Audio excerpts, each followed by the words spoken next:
রাতে বাবা ও ছোট চাচা খাবার জন্য বসেছেন। সবে মাত্র এক লোকমা ভাত মুখে দিতে যাবেন, এমন সময় আমার চিৎকার শুনে হাত থেকে ভাত ঝরে পড়ে যায়। বাবা ও চাচা একে অপরের দিকে হতবাক হয়ে তাকিয়ে আছেন। তারা ছুটে আসেন আমার রুমে। এসে যা দেখেন তাতে করে দুজনের মাথা নুইয়ে পড়ে যায়। এমনটা হবে কল্পনায়ও ভাবিনি। আমার নাম ঋতিকা শর্মা। পরিবারে মা, বাবা, 3 বোন, 2 ভাই। সবার বড় বোনের নাম প্রিয়াঙ্কা শর্মা। আমাদের বংশ শর্মা বংশ, তাই নামের পরে শর্মা শব্দটা থাকে। বাবা সরকারি চাকরি করেন। আমার বড় বোন প্রিয়াঙ্কা এসএসসি কমপ্লিট করেছে।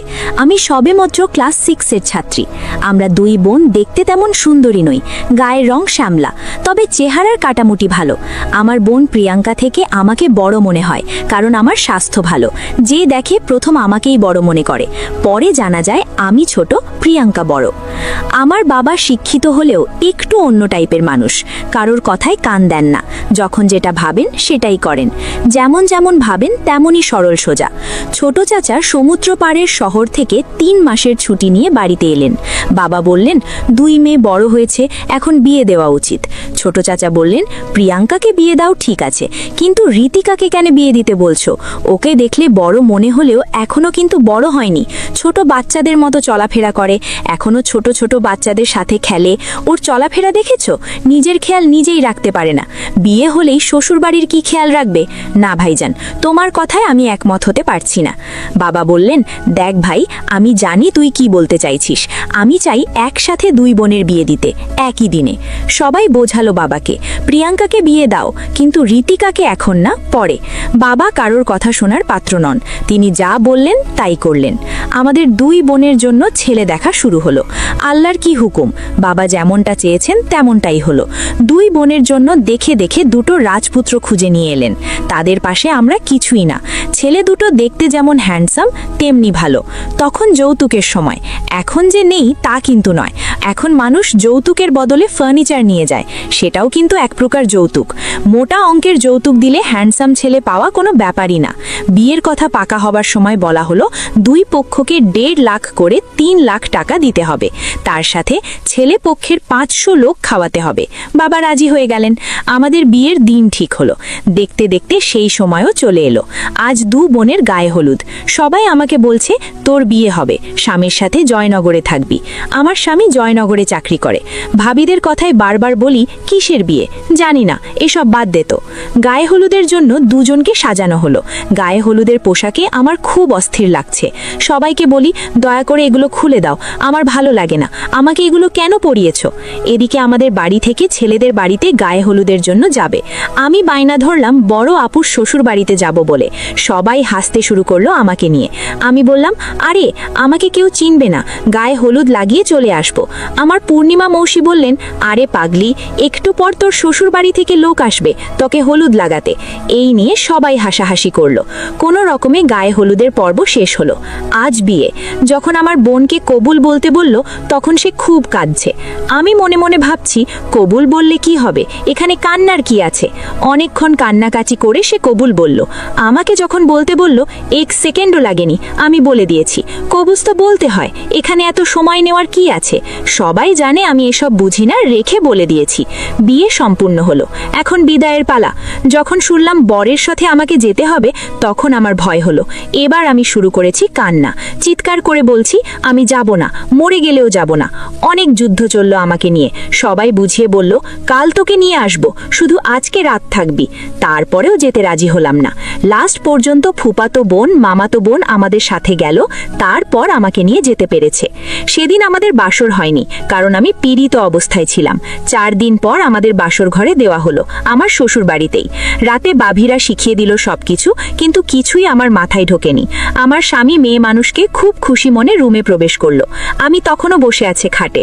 দরজা লাগানোর শব্দ শুনে ঘুমটা ভেঙে দেখি একটা ছেলে দরজা লাগিয়ে দিচ্ছে। এর সাথে আমার বিয়ে হয়েছে, এ যে আমার স্বামী, এগুলো আমি কিছুই বুঝি না। মনে মনে ভাবছি, এই ছেলেটার জন্য কেন আমাকে সাজিয়ে বসিয়ে রেখেছে? এমনিতেই আমার ঘুম পাচ্ছে। অভিষেক আমার সামনে এসে বসে, তারপর আমার ঘুমটা সরিয়ে দেয়। আমি চোখ বড় বড় করে তাকিয়ে আছি। এবার চমকে ওঠার পালা। অভিষেক রোম্যান্টিক মোডে আছে। তাই আমার হাত ধরে ধীরে ধীরে আমাকে জড়িয়ে ধরে। আমি কিছু না বুঝে জোরে ধাক্কা মেরে ফেলে দিই। তারপর আমি চিৎকার করি। অভিষেক দৌড়ে এসে আমার মুখ চেপে ধরে বলে, চুপ চুপ, কেউ শুনে ফেলবে। আর তুমি চিল্লাচ্ছ কেন? এভাবে কেউ চিৎকার করে, সবাই কি ভাববে? আমি মনে মনে ভাবছি এই মনে হয় আমাকে মারবে। তাই আমি ওর হাত কামড়ে দিয়ে রুম থেকে বেরিয়ে আসি। তখনও কেউ ঘুমায়নি, সবাই ড্রয়িং রুমে বসে আছে। আমি দৌড়ে গিয়ে শাশুড়িকে জড়িয়ে ধরি।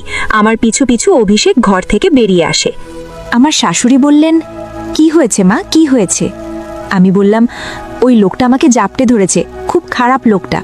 আমি চিৎকার দিতেই আমার মুখটা চেপে ধরে মারার জন্য। সবাই বুঝতে পারল কি হয়েছে। এদিকে লজ্জায় অভিষেকের মাথা নুইয়ে পড়ে যাচ্ছে। সে মাথা নিচু করে দাঁড়িয়ে আছে। উপস্থিত সবাই মুচকি মুচকি হাসছে। সবার বুঝতে বাকি রইল না কি হয়েছে। আমার শাশুড়ি বড় ভাবিকে ইশারা করলেন। সেদিন রাতে আমি বড় ভাবির সাথে ছিলাম। পরের দিন বাপের বাড়িতে আসি, সাথে অভিষেকও এসেছে। এসব ব্যাপারে কেউ জানতো না। আসার পরে জ্যাঠাতো ভাইয়ের বউ মস্কারি করে বললেন, কি ননদিনী, বাসর রাত কেমন কাটালে? বর কি কি গিফট দিল? ওর কথায় আমার লজ্জা পাওয়ার কথা, তা না উল্টা বললাম, কিসের বাসর আর কিসের গিফট? কি যে আবোল তাবোল বলো না, কিছুই বুঝতে পারি না।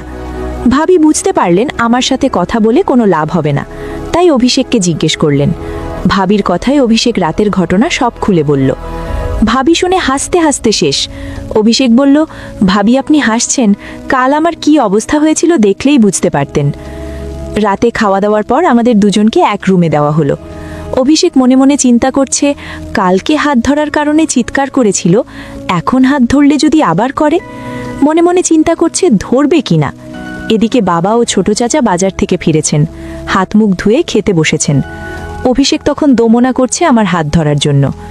একসময় মনের সাহস নিয়ে আমার হাত ধরে ফেলে। ওইদিকে বাবা ও ছোট চাচা ভাতের লোকমা মুখে দিতে যাবেন, এমন সময় আমি চিৎকার করতে থাকি। আমার চিৎকার শুনে সবাই ছুটে আসে রুমে। তখন অভিষেক লজ্জায় মাথা নিচু করে দাঁড়িয়ে আছে। সবার সামনে অপমান বোধ মনে করেছে। বাবাকে দেখে আমি ছুটে এসে জড়িয়ে ধরে বলি, বাবা বাবা, লোকটা আমার হাত ধরেছে, লোকটা ভালো না। বাবা বুঝতে পারলেন আসলে কি হয়েছে। এদিকে ছোট চাচার রাগেই তো দৃষ্টি, তাই বাবার দিকে তাকিয়ে আছে। বাবাও নিজের ভুল বুঝতে পারেন। এখন বুঝি কি হবে, কিছুই করার নেই। বাবা মাকে বলে আমাকে নিয়ে যেতে। তারপর অভিষেককে বলে, বাবা তুমি কিছু মনে করো না, এখনো ওর সেই বুঝ হয়নি। আমি না বুঝে ভুল করেছি, পারলে আমাকে ক্ষমা করো। অভিষেক বলল, আমি কিছু মনে করিনি বাবা, আপনি শুধু শুধু মাফ চাইছেন, সময়ের সাথে সাথে সব ঠিক হয়ে যাবে। সেই দিনের মতো আর কিছুই হলো না। 3 দিন পর শ্বশুরবাড়ি ফিরে আসি। শ্বশুরবাড়িতে কি হয়েছে ভাবিরা জিজ্ঞেস করাতে অভিষেক সব খুলে বলল। সব শুনে ভাবি বললেন, দেখ ভাই, স্বপ্না এখনো ছোট, এসব বোঝে না, ওকে ধীরে ধীরে বুঝিয়ে আপন করে নিতে হবে। অভিষেক বলল, আমি 1 সপ্তাহ পর জয়নগর চলে যাব, তখন কি হবে? অভিষেকের কথা শুনে ভাবি বললেন, চিন্তা করো না, আমি বাবা মার সাথে কথা বলে জয়নগর নিয়ে যাওয়ার ব্যবস্থা করে দিচ্ছি। সেই অনুযায়ী 1 সপ্তাহ পর আমাকে জয়নগর নিয়ে আসে। প্রথম জয়নগর আসবো শুনে মনে মনে খুব খুশি হলাম। কখনো জয়নগর যাইনি, এই প্রথম যাব। অনেকের মুখে শুনেছি জয়নগর অনেক সুন্দর, তাই দেখতে ইচ্ছে করলো আমার। এখানে এসে আরেক বিপত্তি, ঘরের কোনো কাজই আমি জানি না। রান্নাবান্না তো অনেক দূর, ঘর গোছাতেও পারি না। বাড়িতে মা, প্রিয়াঙ্কা আপু সব কাজ করত, তাই আমি কখনো করিনি। সকাল 5টার দিকে উঠে রান্না করত অভিষেক, আমাকে নাস্তা খাইয়ে অফিসে চলে যেত। এদিকে বাসায় আমাকে একা রেখে যেতে দুশ্চিন্তা হচ্ছে অভিষেকের, কারণ আমি খুব চঞ্চল টাইপের, এক জায়গায় শান্ত হয়ে বসার অভ্যাস নেই আমার। সেটাই সবচাইতে ভয়ের কারণ। যদি একা একা বাসা থেকে বেরিয়ে কোথাও চলে যাই, তাহলে এত বড় শহরে খুঁজবে কি করে? আমরা 3 তলায় থাকি, দোতলায় আর একটা ফ্যামিলি আছে। ওনার হাজবেন্ডও কাজে চলে যায় সকালে, তাই উনি ফ্রি থাকে। নাম রোহিণী সেন। অভিষেক আমার ব্যাপারে সব বলল। সব শুনে রোহিণী আপা বললেন, তুমি কোনো চিন্তা করো না ভাই, নিশ্চিন্তে কাজে যাও, আমি আছি। যতক্ষণ পর্যন্ত না তুমি আসবে, আমি ওর সাথে থাকব। কথাটা বলার সময় ওনার হাজবেন্ডও ছিলেন। সব শুনে তিনিও সম্মতি জানালেন। সেই থেকে রোহিণী আপু সারা দিন আমার সাথে সাথে থাকতো। অভিষেক আমাকে খুব ভালোবাসতো। প্রতিদিন আসার সময় আমার জন্য লাল গোলাপ নিয়ে আসতো, আর সাথে চকলেট আইসক্রিম। অভিষেক জানে আমি আইসক্রিম চকলেট খেতে খুব ভালোবাসি। মাঝে মাঝে রাতে আমাকে ফুচকা খেতে নিয়ে যেত, কিন্তু এখনো পর্যন্ত আমাদের মাঝে শারীরিক সম্পর্ক হয়নি। অভিষেক কখনো জোরও করেনি। অভিষেক বুঝতে পারে এর থেকে জোর করে নয়, বুদ্ধি খাটিয়ে ভালোবাসা আদায় করতে হবে। জয়নগরে আসার পর থেকে আমরা একসাথে ঘুমোলেও আলাদা আলাদা। একদিন রাতে অভিষেক আমাকে বলল, আচ্ছা স্বপ্না, তুমি ভূতকে ভয় পাও? এমনিতে আমি ভূতকে বেশি ভয় পাই। ভূত হয় কিনা সেটা জানি না, কিন্তু চাচি জেঠিদের মুখে শুনেছি জিন পরি এগুলো হয়, আবার পেতনিও নাকি হয়। আমি আমতা আমতা করে বললাম, ভূত কেন, এখানে কি ভূত আছে? আমার কিন্তু ভূতকে খুব ভয় লাগে। অভিষেক মুচকি হেসে বলল, শুধু ভূত নয়, এখানে একটা পেতনিও আছে। মাঝে মাঝে হি হি করে হাসে, এমনকি যে মেয়েরা স্বামীর কথা শোনে না তাদের ঘাড় মটকিয়ে। এমন সময় কোত্থেকে যেন হি হি করে হাসির শব্দ ভেসে আসে। আমি ভয়ে অভিষেককে জড়িয়ে ধরি শক্ত করে। অভিষেক পরম তৃপ্তিতে আমাকে শক্ত করে জড়িয়ে ধরে। সে তো এটাই চেয়েছে। আমি অনেকক্ষণ ধরে অভিষেককে জড়িয়ে ধরে আছি।